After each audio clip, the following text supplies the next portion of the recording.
As we look around the world today, it often feels like the ground beneath our feet is shifting faster than we can catch our breath. Systems are breaking down, old ways of being are dissolving, and something new, though not yet fully formed, is emerging. Now, I would call this chaos. Maybe many people will call this chaos. Others call it change. Change is constant, it's inevitable. But what if, listeners, this turbulence is not random at all, but part of a greater unfolding, the dawning of the age of Aquarius, an age where humanity is being invited into the unity, higher consciousness, and radical self awareness. Now, listeners, welcome to this episode of the Cosmic Confluence podcast. I'm your host, Sana, as always, and today I am joined by someone who deeply understands this journey of transformation.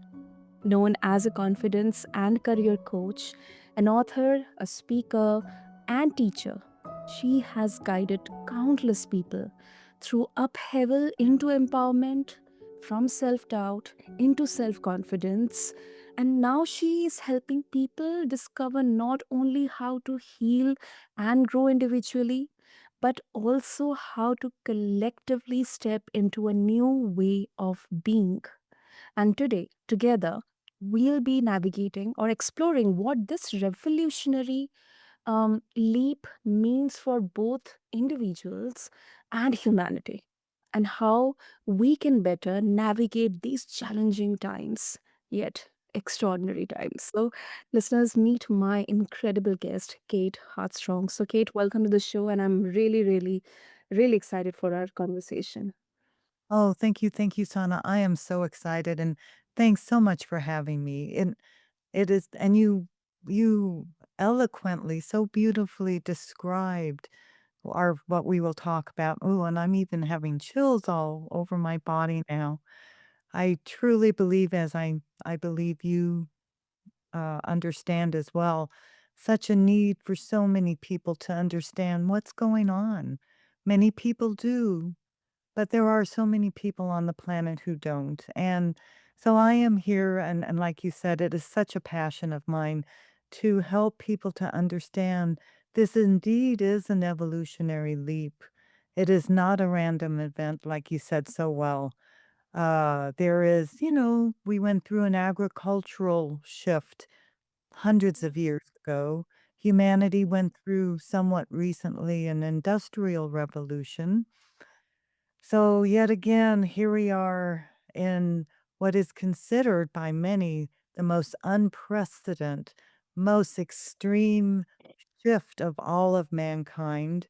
It is known in different words. Metaphysicians call it the Age of Aquarius, or the Mhm. ascension process. Some scientists and futurists call it the Great Transition.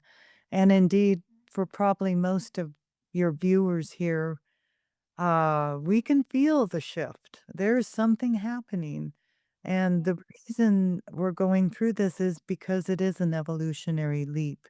And although it is very difficult to go through for so many, because we have challenges and there's so many systems, like you mentioned so well, many systems breaking down in the globally. For example, the banking system is so slow and it's centralized. Cryptocurrency is becoming more well known and accepted, and it's much faster and decentralized. And so, decentralization is one of the attributes of the Age of Aquarius. And also, the whole concept of living more autonomous and living more with our intuition so that we don't necessarily always default to external authority. That's another characteristic of the age of Aquarius. And also, of course, love, peace, harmony, collaboration, recognizing that, yes, we are actually all interconnected. So the unity consciousness, but we are moving into this, but we are moving away from the old paradigm of thousands of years where there was male dominance and corruption and thinking war and aggression and greed and control are the answer. But we know definitely this is not the answer. It's not the way to live. Not to mention, it doesn't offer reverence for the dear Mother Earth. So we're moving into this new age, but in order to get there, the old paradigm has to come to the surface.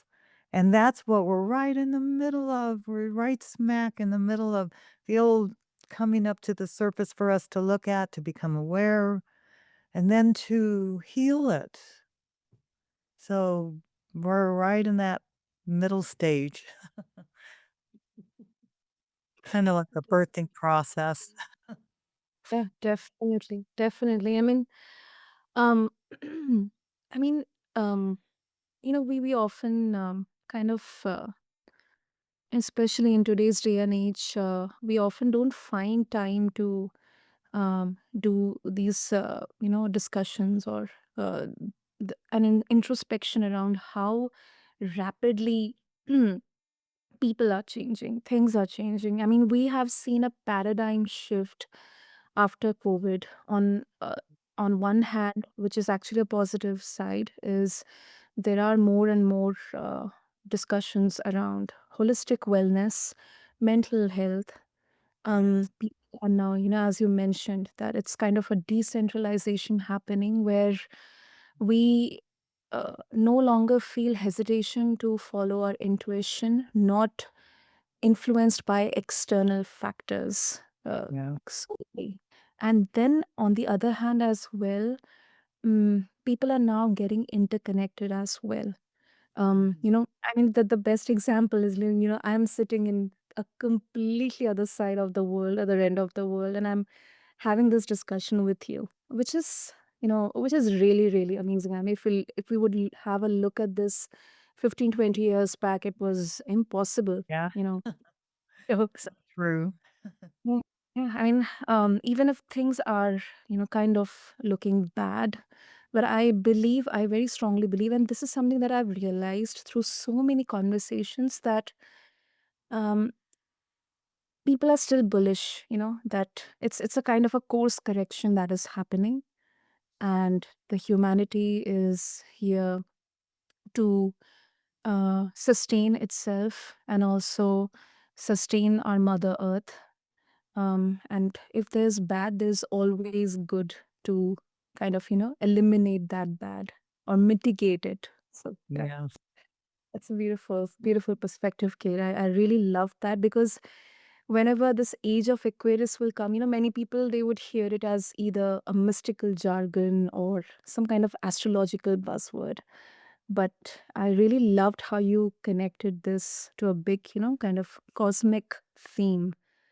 Um, and talking about your own journey, Kate, you have shared your own journey of rising above childhood trauma and building confidence. And it's not a small feat. It definitely needed a lot of courage, vulnerability, Mm. grit, and resilience. So, do you believe that this age we are in is asking all of us to go through a similar process of confronting our past wounds and then kind of, transcending them? Yes. Beautiful question and very, very applicable. Yes, it's so true that humanity as a whole and individually, we are all being asked to do our own individual work. Because we are all interconnected, please know the importance that one person really does matter, as each person does their own individual healing or dealing with things that upset us or childhood trauma or difficulties. As each one works on this, we are better able to then create a new earth. And in this, in this, because we are all interconnected, because we all add to the collective consciousness, One person times 500 million people or a billion people, believe me, yes, you as an individual are so important because of your energetic contribution to the collective. So, yes, I went through, like so many people, had to go through a dark night of the soul several times because of old childhood wounds. But this has given me the compassion and the passion to do the work I am doing today because I know it is totally possible to transcend from no self esteem and lots of shame into having great confidence. And this what gives me the passion to acknowledge and give people the encouragement and the knowingness for them it is possible too. If you knew me back then, you would say, "Oh, yes, I see what you mean." But you don't know how I was then, but I do, and so it's a journey for all of us, and this is part of the reason that we're on this earth plane, so that we can learn, go through and transcend our individual journeys into the greatness, although we are always great, but to recognize and live our brilliance and our greatness. And so now the whole planet or all of humanity is on the same journey. And it is so powerful that we can do this. And it is possible. Some say this already has happened. It's just that the 3D plane is the last to witness an experience on a material form. The completion of our success. I am very optimistic, although believe me, like many, I have had my challenges and I continue to have challenges. But the key is how do we deal with them? And what tools do we have? So I have many tools that I use for my clients. I had one client who was so full of negative self-talk when she and I first started. And she came to through our work coaching together, came to realize and use the phrase, "I am a treasure." And in fact, recently she told me she was able to manifest $2,000 because of her confidence. She manifested $2,000 in 1 week. So, of course, this is such a great testament to the ability of what we can do when we know our brilliance and live within it, do our personal work. And in that, we can create a healthy new age of Aquarius, a new earth. Wow, that's such a beautiful, really, really encouraging success story that you have shared, Kate. And uh, I don't know whether this perspective is right or not, but it's kind of my personal observation, Kate, that and this is especially when it comes to midlife. Um, when I see my parents or people in the same similar age group, um, what I feel talking with them, conversing with them, that they are yet to kind of accept that the world has rapidly changed. The Mm. world has rapidly changed. It's really good to see that people who are in older age brackets, they are really great examples, really great success stories where they have actually kind of you know um, put themselves into this advancing world. They are kind of they're trying to be in sync, but still there are people who are yet to accept the fact that the world is changing. um we are no longer dictated or driven by what others will think or judge about us. um kind of what experiences they had when they were young. In fact, I also had when I was young. um what's your thought about this? And what you said is very true. There are many people who don't want to accept the change, or perhaps they are in denial. Mm. Perhaps they just cannot deal with it, and that's where they're at, and that's okay. Oh, bless you. However, it but at the same time, it just depends on the person, how how adaptable, how resilient are the people. Most of us are very resilient. However, it is very easy by conditioning, and it's just human nature, to kinda get stuck in what we've been conditioned. And so, yes, change is hard for so many people, but when we can recognize, I would suggest something that can help us to deal with change, if we're willing, is first of all, recognize our resistance to it or our denial, our upset, or whatever it is, whatever the emotion is. First of all, to recognize it and to honor it and acknowledge it. In our acknowledging the emotion or the resistance, this is good because then when we acknowledge it, we honor ourselves. Next, if the person is willing, be willing to be open to the possibility that maybe, as difficult as the change might be, it may be for good. And since we create through thinking and our words and our actions, if we can be willing to go with the change, go more and be fluid and be more adaptable, that can help us to acclimate a little easier.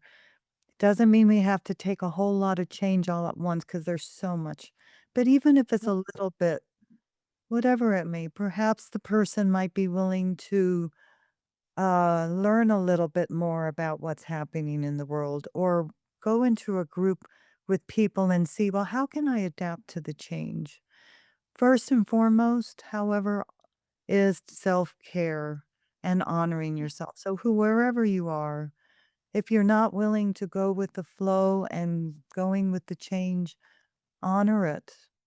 But if you're willing to try, the phrase that has been so helpful for me is, I am willing to learn to adapt. So if we say, I am adapting, our little ego mind might say, oh, sure, no, not really. But if we say, I am willing to adapt, your brain hears, oh, I am willing. And it helps to kind of crack open the heart into the willingness and the openness of it. Does that make sense? Okay. Oh, absolutely. Mm.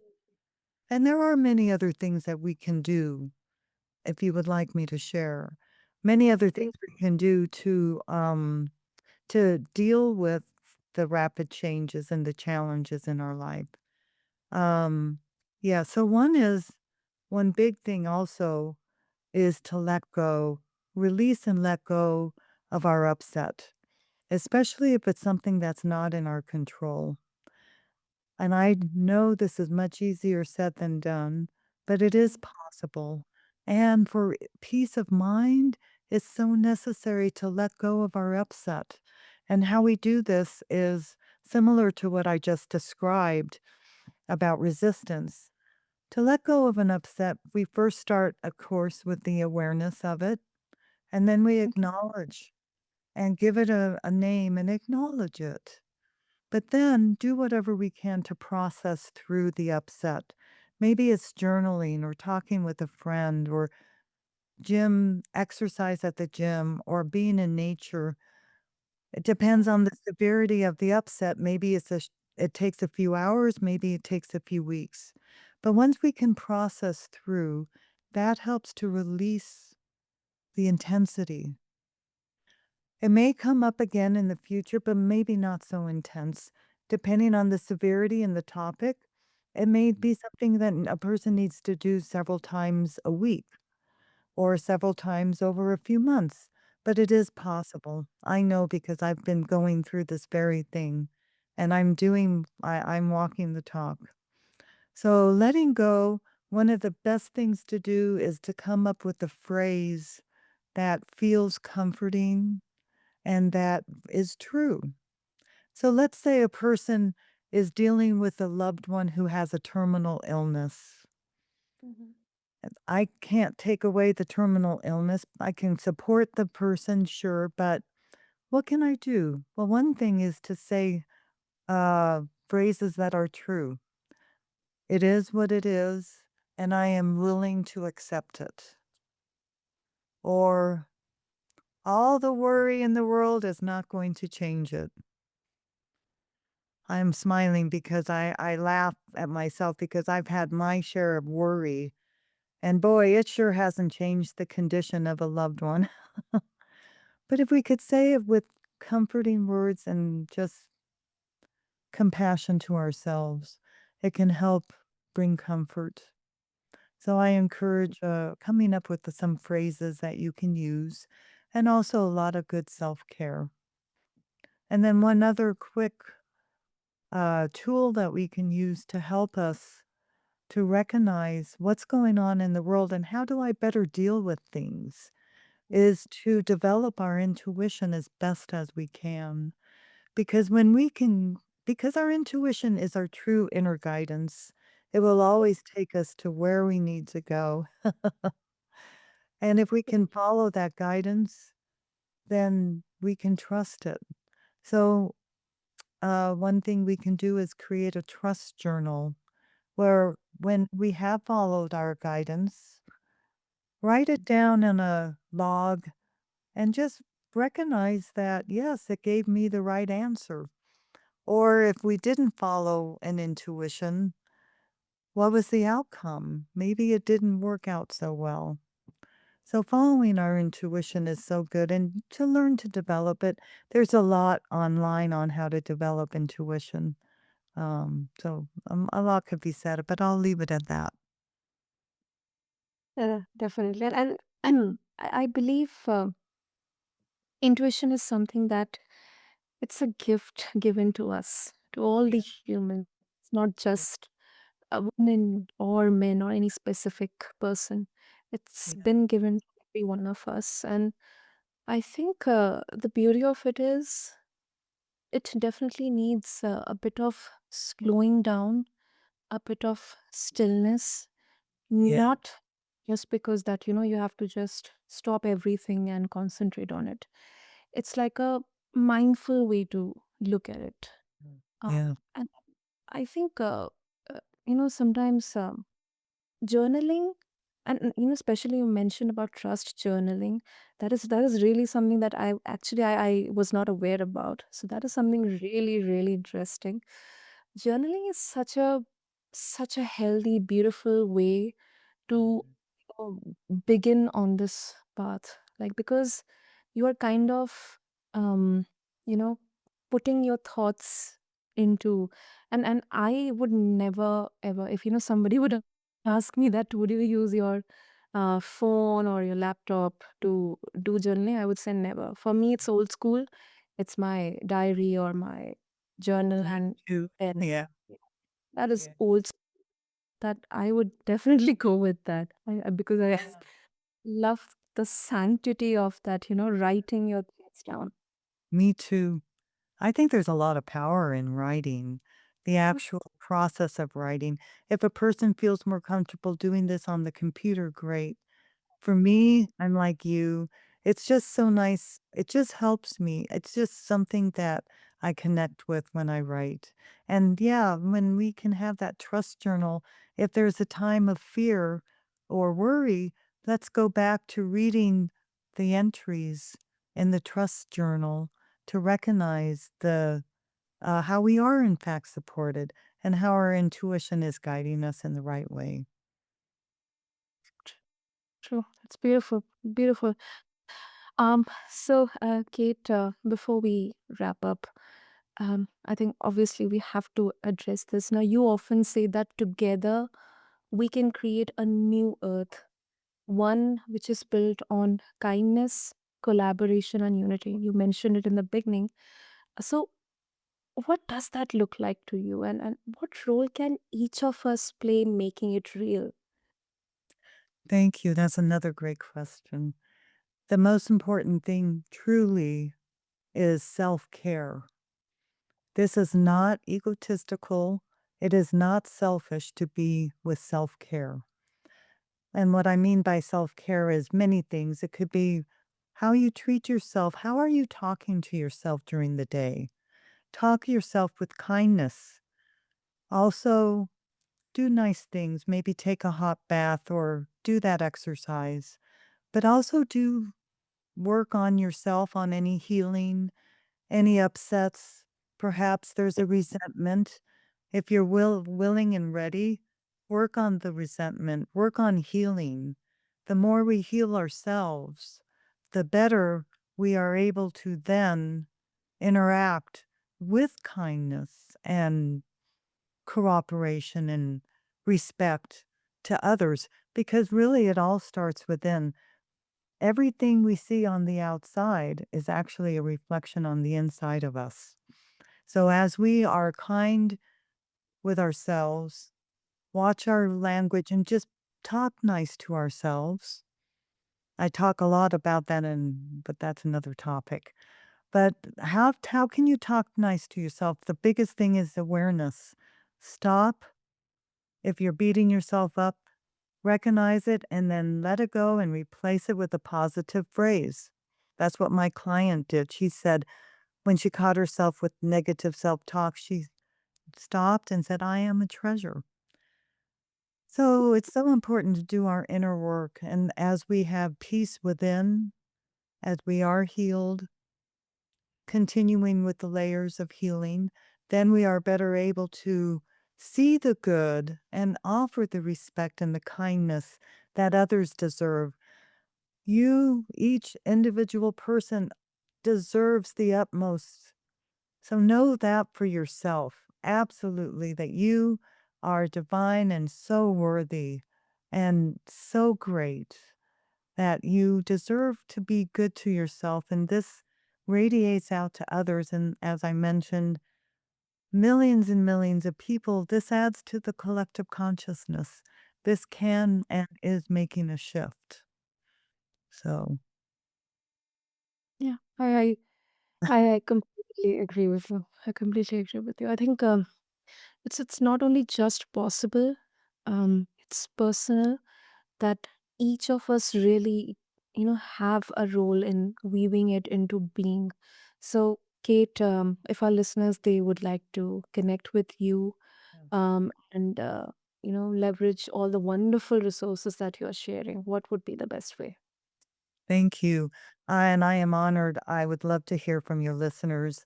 Best way to reach me is my website. It's joyfulradiance.com, joyfulradiance.com. And there you will receive a free gift. I'm also offering for the first 5 people who contact me, if they would like, I would be honored to give a complimentary discovery coach session. So that's only for the first 5 people who contact me, but you are welcome to reach me through my website. And you can also check my book out on Amazon that talks so much, Sana, of what we spoke today. My book called Humanity's Cry for Change, and it talks about the evolutionary leap, gives many exercises and also key concepts necessary for us to live by, for us to bring in the new earth. It really helps to navigate.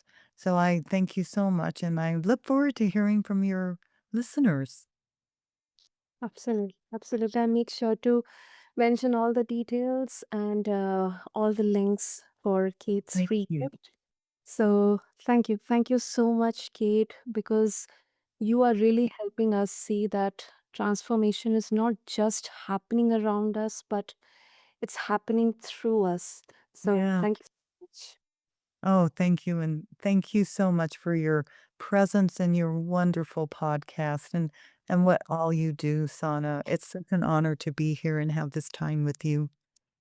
Thank you. Thank you so much, Kate. And as we close, I'm reminded that evolution, whether it's personal or collective, it is really comfortable. It is messy, it's unpredictable, and it often requires us to release more than we would like. But within that chaos lies possibility. And the age of Aquarius isn't just about the stars or the constellation, it is about us choosing unity over separation, courage over fear, and consciousness over autopilot. With this, I conclude this episode of Cosmic Confluence. Until then, this is your host, Sana, signing off. Thank you.